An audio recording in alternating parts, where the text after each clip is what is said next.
কলাপাড়া একটি সুন্দর জায়গা এবং হেলিপোর্ট তার একটি উদাহরণ। কিন্তু আমরা এই কলাপাড়াবাসী কতটা জঘন্য সেটা আমরা এই বাস্তবতা দিয়ে প্রমাণ দিচ্ছি আপনাদের। এই যে দেখুন, হেলিপোর্ট মাঠের ঠিক পাশে যেখানে মাটি ফেলে ভরাট করা হয়েছে নদীর সাইডে, এই পোর্টটাকে আরো সৌন্দর্য বৃদ্ধি করার জন্য এখানে এসে মানুষ বসবে, সেই জায়গার অবস্থা দেখুন। যে ডাস্টবিনে ময়লা ফেলার কথা, সেই ডাস্টবিনই এখন ময়লার মধ্যে। আসুন আরো দেখাই হেলিপোর্ট মাঠের অবস্থা।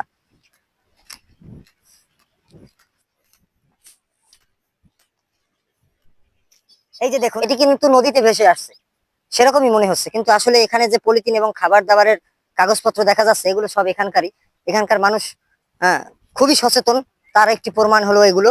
আসুন আমার সাথে সাথে যত দেখতে পারবেন, যতদূর যাব ততদূর দেখবেন ময়লার ভাগার।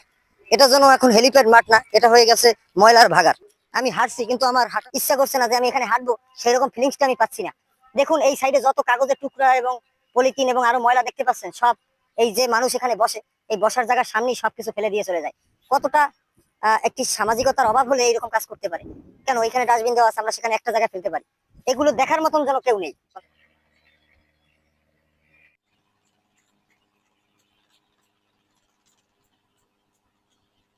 আমি সকলের দৃষ্টি আকর্ষণ করছি এবং অনুরোধ করছি, হেলিপ্যাড মাঠটাকে সৌন্দর্য যাতে নষ্ট না হয় সেই ধরনের কাজ করবেন আপনারা।